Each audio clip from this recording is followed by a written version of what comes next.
ആലപ്പുഴയിൽ 9 വയസ്സുകാരൻ സാവൻ പേവിഷബാധയേറ്റ് മരിച്ചത് കുറച്ച് ദിവസങ്ങൾക്ക് മുൻപാണ്. ശരിയായ ചികിത്സ ലഭിക്കാത്തതായിരുന്നു കുട്ടിയുടെ സ്ഥിതി ഗുരുതരമാക്കിയത്. 2 മാസം മുൻപാണ് സ്കൂളിൽ നിന്ന് വീട്ടിലേക്ക് മടങ്ങവേ കുട്ടിയുടെ ദേഹത്തേക്ക് നായ ചാടി വീണത്. അന്ന് അതത്ര കാര്യമാക്കിയില്ല. പരിക്ക് ശ്രദ്ധയിൽപ്പെടാത്തതിനാൽ തന്നെ വാക്സിനും എടുത്തില്ല. തുടർച്ചയായ പനി ഉൾപ്പെടെയുള്ള ലക്ഷണങ്ങൾ കണ്ടതോടെ 3 ആഴ്ചയ്ക്ക് മുൻപ് നടത്തിയ വിശദമായ പരിശോധനയിലാണ് കുട്ടിക്ക് പേവിഷബാധ സ്ഥിരീകരിക്കുന്നത്. വൈകാതെ കുട്ടിയുടെ ആരോഗ്യാവസ്ഥ മോശമാവുകയും മരണം സംഭവിക്കുകയുമായിരുന്നു. പേവിഷ പ്രതിരോധത്തിൽ വളരെ പ്രധാനമാണ് ശരിയായ ചികിത്സ നൽകുക എന്നത്. ഒരു വർഷം ഇന്ത്യയിൽ റിപ്പോർട്ട് ചെയ്യപ്പെടുന്നത് ഏകദേശം 20,000 റാബിസ് മരണങ്ങളാണ്. ഇത് ലോകത്താകമാനമുള്ള റാബിസ് മരണങ്ങളുടെ ഏകദേശം 36%. 100% കുത്തിവെപ്പിലൂടെ ഒഴിവാക്കാവുന്ന മരണങ്ങളാണിവ എന്നതാണ് നാം ഓർക്കേണ്ടത്. ലോകത്തിലെ ഏറ്റവും മാരകമായ രോഗങ്ങളിൽ ഒന്നാണ് പേവിഷബാധ. റാബിസ് വൈറസ് ആണ് രോഗത്തിന്റെ കാരണക്കാരൻ. മനുഷ്യനിൽ അസുഖം വരുന്നത് രോഗാണുക്കളുള്ള മൃഗങ്ങളുടെ തുപ്പല് വഴി ആകാം. കടിക്കുമ്പോഴോ മുറിവിൽ നക്കുമ്പോഴോ രോഗം പകരാൻ സാധ്യതയുണ്ട്. അസുഖം ബാധിക്കുന്നത് തലച്ചോറിനെയാണ്. മുറിവിൽ നിന്ന് രോഗാണുക്കൾ നാഡികൾ വഴി തലച്ചോറിലെത്തുമ്പോൾ രോഗലക്ഷണങ്ങൾ കാണിച്ചു തുടങ്ങും. രോഗലക്ഷണങ്ങൾ കാണിച്ചു തുടങ്ങിയാൽ പിന്നെ അസുഖം ചികിത്സിച്ച് ഭേദമാക്കുക വളരെ ബുദ്ധിമുട്ടാണ്. ലോകത്താകെ അങ്ങനെ രക്ഷപ്പെട്ടിട്ടുള്ളത് ചുരുക്കം ചിലർ മാത്രമാണെന്ന് കണക്കുകൾ പറയുന്നു. ഏതൊക്കെ മൃഗങ്ങളാണ് റാബിസ് പരത്തുക എന്ന് പരിശോധിക്കാം. ഇതിൽ നായകളാണ് പ്രധാന വില്ലൻ. 90% ആളുകൾക്കും അസുഖം പകരുന്നത് നായ്ക്കളിൽ നിന്നാണെന്നാണ് റിപ്പോർട്ടുകൾ വ്യക്തമാക്കുന്നത്. പൂച്ച ഉൾപ്പെടെയുള്ള മറ്റു വളർത്തുമൃഗങ്ങൾ, വന്യജീവികൾ ഇവയൊക്കെ അസുഖം പരത്താൻ കഴിവുള്ളവരാണ്. വീട്ടിലെ എലി, അണ്ണാൻ തുടങ്ങിയ റോഡൻസ് സാധാരണ പ്രശ്നക്കാരല്ല. ചിലതരം വവ്വാലുകളും അസുഖം പരത്താറുണ്ട്. ഇവയൊക്കെ കടിച്ചാൽ എന്തു ചെയ്യണം? വീട്ടിലെ പൊന്നോമനകളായ വളർത്തുമൃഗങ്ങളായാലും കടിച്ചാൽ പ്രശ്നമാണ്. വീണ്ടും കടിയേൽക്കാതെ നോക്കണം. പറ്റുമെങ്കിൽ മൃഗത്തെ എവിടെയെങ്കിലും പൂട്ടിയിടുകയും നിരീക്ഷിക്കുകയും ചെയ്യണം. പിന്നീട് ശരിയായ ചികിത്സ തേടുക എന്നത് വളരെ പ്രധാനമാണ്. കടിയേറ്റ ഭാഗം ഒഴുകുന്ന വെള്ളത്തിൽ 10-15 മിനിറ്റ് കഴുകുന്നതാണ് ഇതിലെ പ്രധാന ഭാഗം. ഇതിനായി ടാപ്പ് വെള്ളം ഉപയോഗിച്ചാൽ മതിയാകും. സോപ്പോ മറ്റ് ഡിറ്റർജന്റുകളോ ഉപയോഗിക്കാം. വന്യമൃഗങ്ങളുടെ കടിയേൽക്കുകയോ നഖം കൊണ്ട് മുറിവേൽക്കുകയോ ചെയ്താൽ ഇതിന് പ്രതിരോധ മരുന്നും മറ്റു ചികിത്സയും നൽകാനായി ഇവയെ 3ആയി തരം തിരിച്ചിട്ടുണ്ട്. Category 1 no exposure. മൃഗങ്ങളെ തൊടുകയോ ഭക്ഷണം കൊടുക്കുകയോ ചെയ്യുക.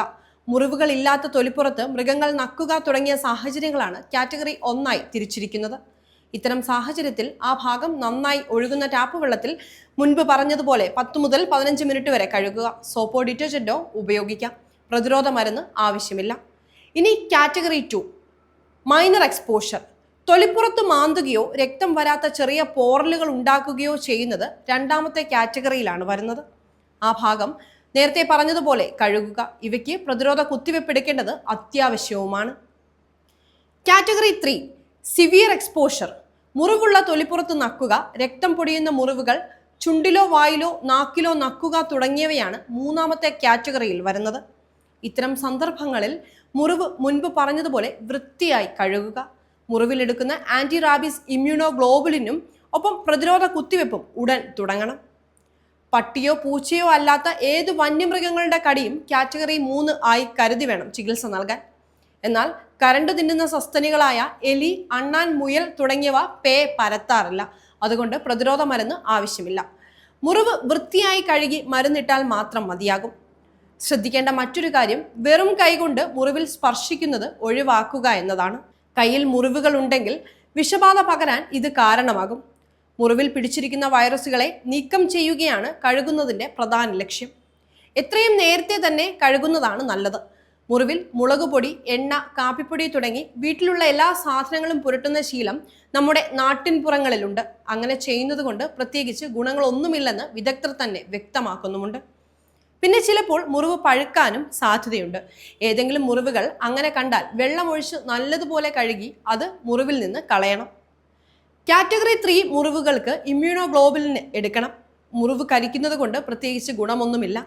ടെറ്റനസ് പ്രതിരോധ മരുന്ന് എടുത്തിട്ടില്ലാത്തവർക്ക് അത് നൽകേണ്ടത് അത്യാവശ്യമാണ്.